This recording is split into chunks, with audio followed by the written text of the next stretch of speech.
Hi, Martin Bryant here, driving instructor on the Wirral and Merseyside. Thanks for signing up for the email information series.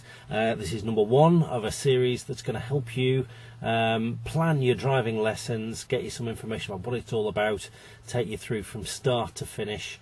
We're going to help you with the practical side, the theory side, maybe selecting a driving instructor, what to look for, that kind of thing. What I want to do today as an introduction is give you my top 8 tips to successfully passing your driving test first time. We've got 8 of them. I'm just going to run through them quickly now, and I'll header them in the email that you've got sent to you where you found this video. First thing is to pick a good driving school. How do you do that? Well, it takes a little bit of research. If you were going to buy a mobile phone, you do some research, you'd look online, you'd get some reviews, you'd speak to your friends, your family, see which ones they're using, features that you like, things to stay away from. Well, when you're picking a driving school, it's exactly the same. You're looking for good features, you're looking for success stories really, and the internet is full of that. Plenty of places where you can get that kind of information. Facebook's brilliant for it. Look for recommendations. You know, when somebody's got something good to write about a driving school, there's a reason for that. So you want to find somebody who you're going to be able to relax with, be comfortable with, because you're going to be sharing a pretty confined space in the car with them. So you've got to feel comfortable and relaxed. The next one is, you know that the driving test actually consists of 2 parts, a theory part and a practical part. The theory part needs you to knuckle down and do some studying, and proper study as well.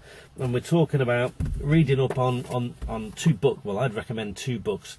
The Highway Code, an absolute must, and we need to read this and understand what's in there. Okay, there's no scrimping with that. We've got to get stuck into that book. And there's another one. There's much more as well, but there's another one I'd recommend. Driving the Essential Skills. It's a bigger book. There's a lot of information there, but if you think of that as the what, and that as the why, it'll really help you not just pass the theory test, but understand the material in there as well. I mean, that's important. It's not just about passing a test, it's about understanding the material. That'll help you pass the test with a good mark, and it'll also help with your driving lessons and your driving beyond the test as well. You know, because I know many full licence holders who clearly don't understand the rules and regulations of the road, and I think it's partly down to the fact that they didn't study this stuff properly, or they've forgotten it. So that information really important, and also passing your theory test, it's a success, isn't it? It's a booster, confidence booster, and it gets one goalpost out of the way and leaves you just with that big one, the driving test, to get stuck into. When you're doing your lessons as well, make sure that your driving instructor keeps proper progress of how, a proper record of how you're getting on, what progress you're making, some kind of progress card or sheet that you can refer to, they refer to, and you can see exactly how you're progressing, how you're getting on with things you're doing well, and things that maybe need a little bit more practice. Something like this, for example, I made this when I first started, but there's many other things. You can keep your own progress sheet, but it's better if they do it, and then you agree on the progress between you.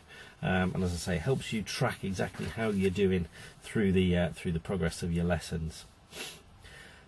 Yeah, number 4 on our top 8 list here is to take every opportunity you can to practice the techniques that you're learning. Now, in between lessons, you may not have access to a car. You may not be able to do any private practice. We know that. We appreciate that. But it doesn't mean that you can't practice techniques of what you're learning. For example, you might be a passenger in the car. Mum or Dad's driving you somewhere.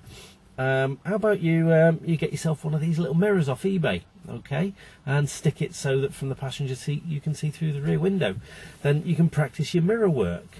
You can practice looking at cars behind, vehicles behind, see what's going on and see if you can work out what they're going to do.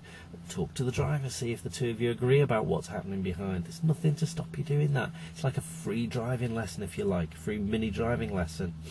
Practice things like sign reading, okay? It's all very well that, you know, we may understand the signs in this book, but do we know how to look for them? Are we picking them all up? Again, check with the driver of the car and see if they're seeing the same ones you are, and see the way that it helps paint a picture of what's coming up ahead and helps you plan and prepare and anticipate potential problems.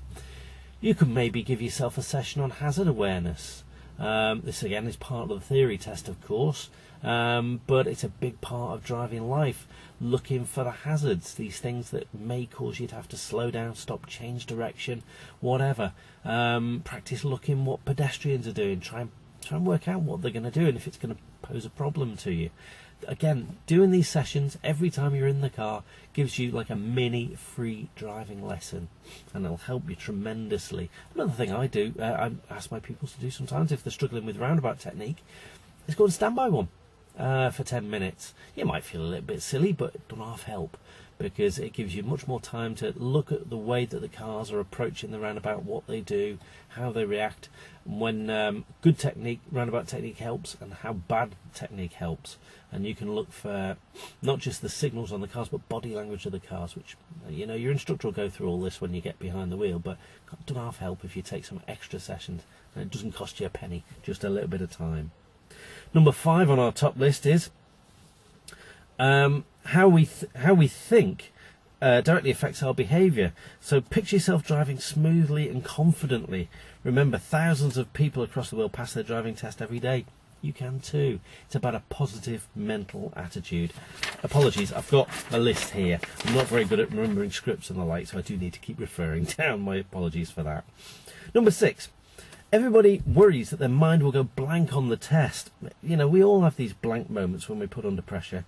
So if we start to panic, we can focus on our breathing. Most of us forget to breathe when we're nervous or scared. How many times have you been in a stressful situation and you suddenly realise you've stopped breathing, you've taken a breath and you've forgotten to breathe out? That doesn't help. We can take 2 or 3 slow breaths, and this will calm the body, lower the adrenaline levels, and help to relax tense muscles. A number of times I've seen people gripping the steering wheel. I can see white knuckles, I can see the tension, and we just try and get them to relax. On test day, your examiner will know that you're stressed. They know that, they take that into account. It's like any good examiner should take that into account and still see what the performance is. But you can practice those techniques now. If ever you feel in a stressful situation, any stressful situation, just try and breathe and relax and take some time just to calm yourself down. Number 7 on our top list is don't be afraid to ask questions. Okay, even if it's the silliest thing you think, and you think to yourself, I should know this by now. At the end of the day, if you don't know it, you need to know it. So ask away. Anything you feel you need to know, ask away. Your instructor won't laugh at you. They won't tell the mates down the pub or anything about what's happened. It's a private situation in the car. What's said in the car stays in the car. So, as I say, if you need to ask something, don't sit there thinking, oh, I don't want to ask, I'm embarrassed to ask, so I'll just hope. Well, no, we can do better than that. Ask questions. Your instructor's there to fill in blanks, to give you information and to help you with the learning process. And number 8, finally on our top list, is don't be controlled by the idea of taking your test within a certain number of lessons. You might have a friend who's boasted, I only needed 20 lessons and I passed my test. Well, that's great for them.